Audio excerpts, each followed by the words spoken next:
Well, hello, good afternoon. Correct. Unfortunately, my surname is very basic, so I have to speak English here. I'm pretty sure it's not a problem.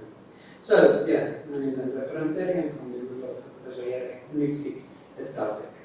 We're going to talk about new scales of energy labels according to the EPBD Center reprocessing. So the talk is based on, just trying to see.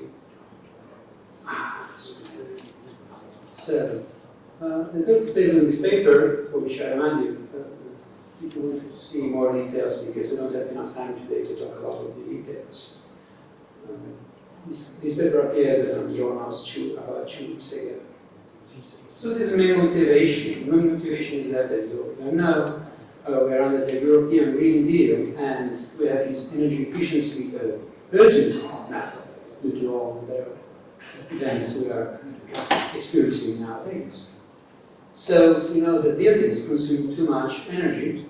It is recommended 40% in the EU, and 30% of greenhouse gas emissions are produced by buildings. So there is an EU climate plan, climate target plan, which aims at doubling the current annual energy renovation rate, which is currently 1%, by the year 2030. So in 2021, the European Commission's package, which was called Fit for 55, was released for demanding a cut of greenhouse gas emissions by at least 55% by this date. So what is the research question in this talk? So what is the best way to accomplish these targets by renovating the national building stocks? So how can we push the renovations realistically with realistic costs? So we have to find indeed the most realistic and effective renovation energy policy. It's very difficult. So the methodology is the following. I think most of you know what an energy performance certificate is. So we call it EPC from now on. And you know, it's basically the annual consumption of a building, and it's given in kilowatt per hour per square meter. This is arranged into classes. So from A, which is the lowest consumption, so the best, let's say, EPC certificate, to G, which is the highest consumption. In Estonia, there is also the H class, so it's above the European scale in sales. So the energy performance of the building directive, the EPBD, which was in the title of the talk, was revised in December 2021. And there will be, and these minimum energy performance standards were introduced. These standards require renovation of the worst performing buildings. So basically, once all the demands of the EPCs in classes G and F, for Estonia, classes G, F, and H, to be moved to class E and then D, but we'll see about that. So, there are, of course, we need to distinguish things. So, you know, the different buildings consume very differently. So, the public and non-residential buildings should be renovated to at least class F by 2027 and to at least class E by 2030. But instead, the residential buildings need to be class F by 2030 and at least class E by 2033. So, like in the ideas of the European Union or the European Commission, this will execute a new vision, which is the zero-emission building stock by 2050. So, what about the database now in the study I have accomplished?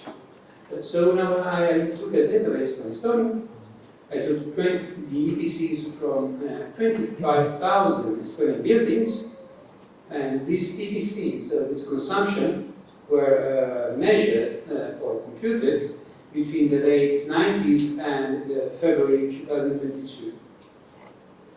What happens is that, if you see in the first table, this is the summary of the different categories. As I said before, each type of category of buildings has different requirements because it has different types of ways of consuming energy. So we go from apartments to detached houses, which are grouped according to their areas that I will show you in a moment, and offices, educational buildings, and commercial buildings. In fact, as you see in table 2, we see the detail about the residential houses, which are rated according to their heated area. Okay, so there are 3 different subgroups of residential houses. And in fact, all this stuff is quite complicated. There's lots of statistical analysis I had made, and this is all these details about the statistics are are written here in these 2 papers, which we published this year. So, what about the energy labeling methods? Basically, in this study, I'm going to compare what happens if we apply to our Estonian database of buildings different energy labeling methods, which are set by the European Union.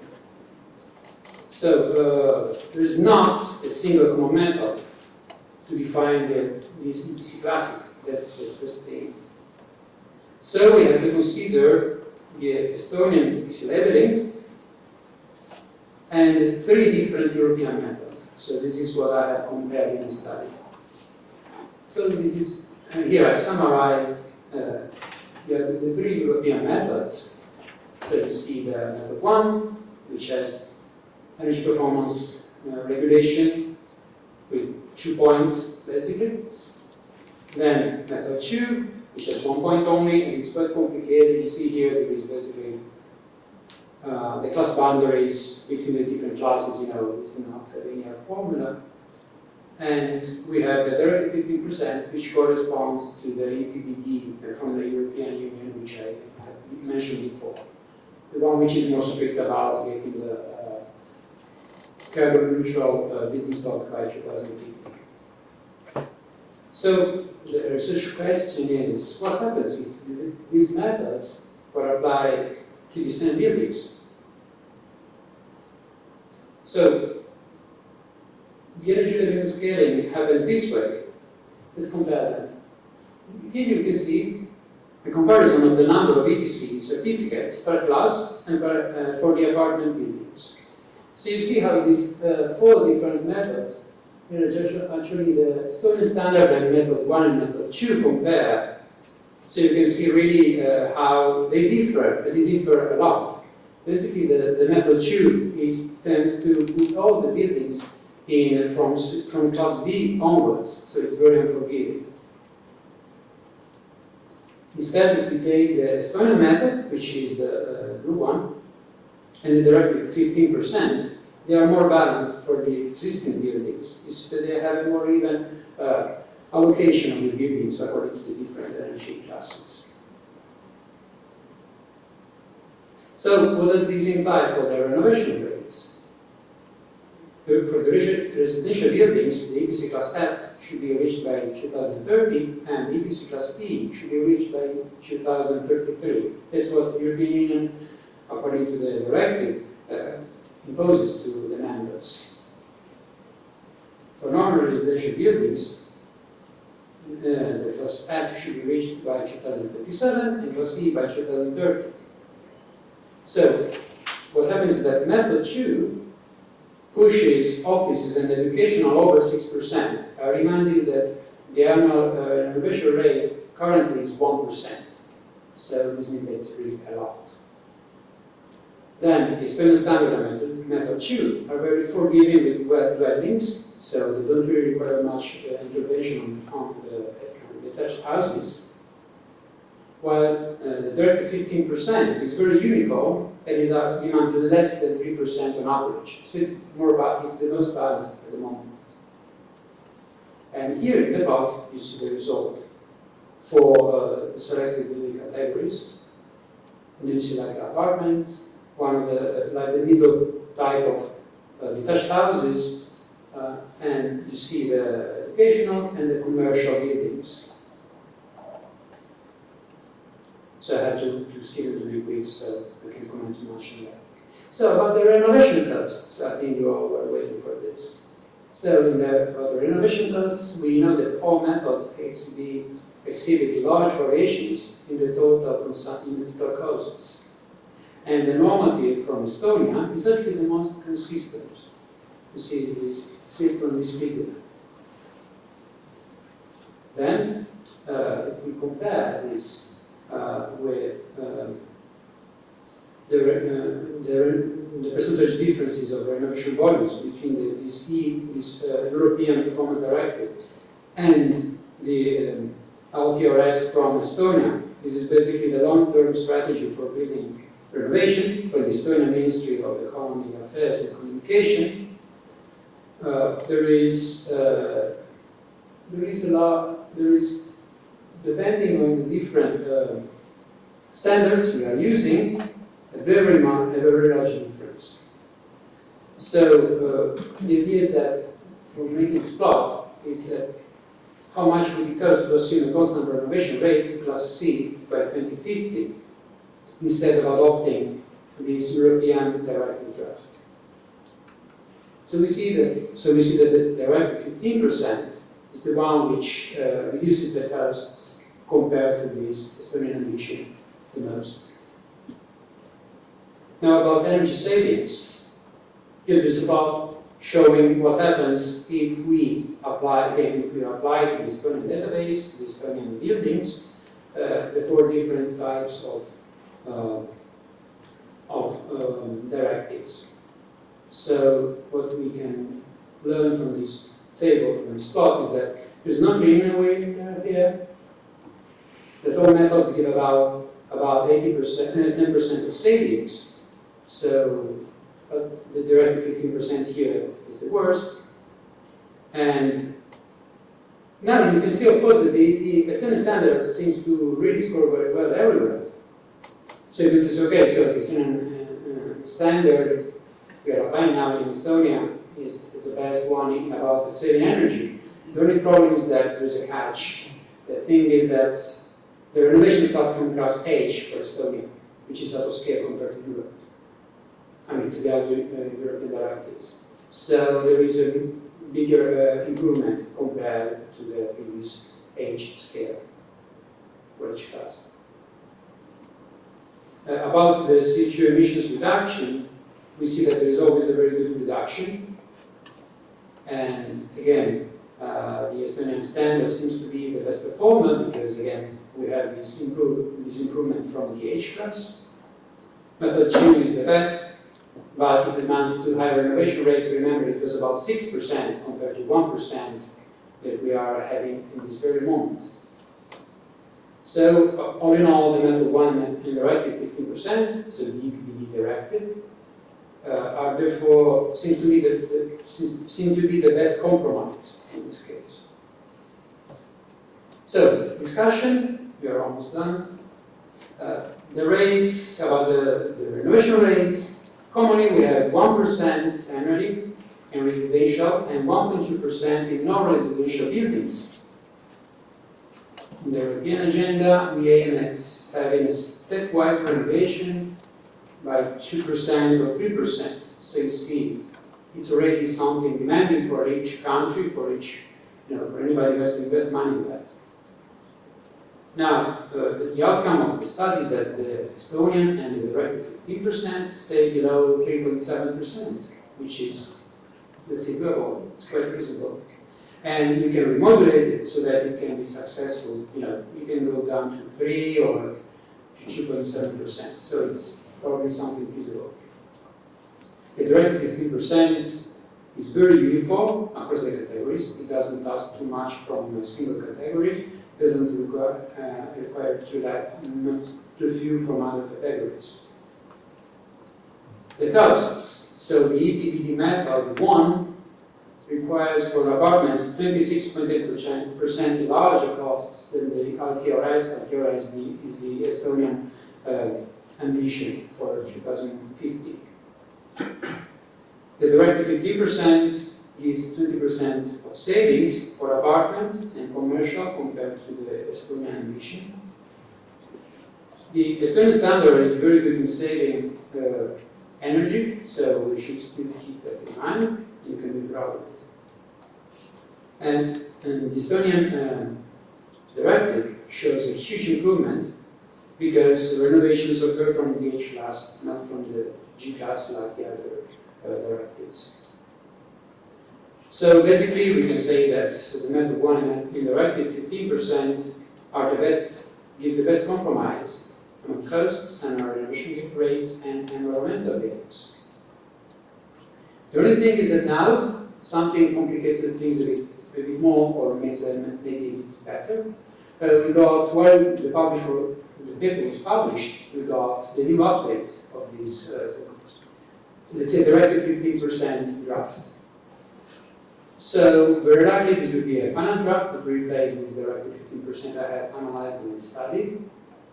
The EPC scale is planned to be harmonized from 2027, so it should enter into operation 2027, so that class A0 is the zero energy buildings.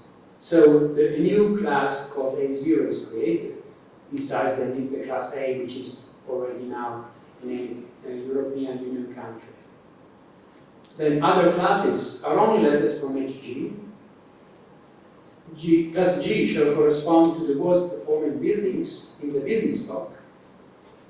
And there will be also an A+ class, additionally, to buildings which are energy positive. So they make a positive net annual contribution to the energy grid.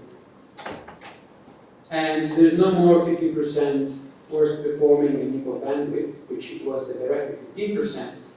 But these would be logical choices because it's a very, let's say, even and cost-efficient way to improve the energy efficiency in buildings.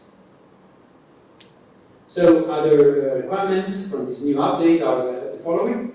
That non-residential buildings shall not exceed the maximum energy performance threshold. So 15% is of 2030, 25% is of 2034, and for residential buildings, there will be primary energy use to be equivalent at least to class D by the year 2033, and by 2040, it should be a nationally determined value towards zero emissions for a gradual decrease of the average primary energy use until 2050. And for single families, they could be excluded by these requirements, but anyway, when you sell it or when you rent it, you have 5 years to reach at least class D.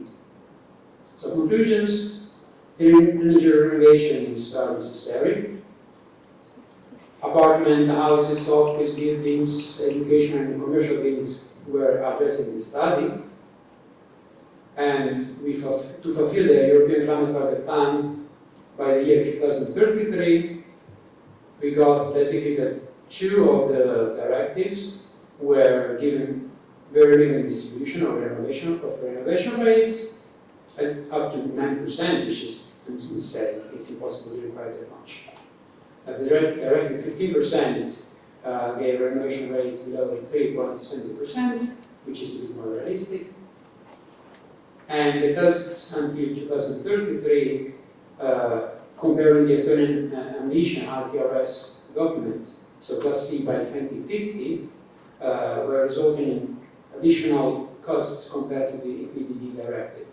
And finally, the EPBD directive 50% can provide up to 14% energy consumption reduction and 30% of CO2 emissions reduction. So the future work, in view of what I showed you about this new directive, which was updated 2 weeks ago, we need to update this analysis with the new updated EPBD. Thank you very much. Time. Thank you. And as you can see, there have been a lot of developments during the last 10 months, as of the very beginning when the Commission proposed the recast. And as of today, there has been a lot of changes, and we have not reached the final version yet of the directive, so we will keep you informed once it happens. So thank you, Andrea, for your time.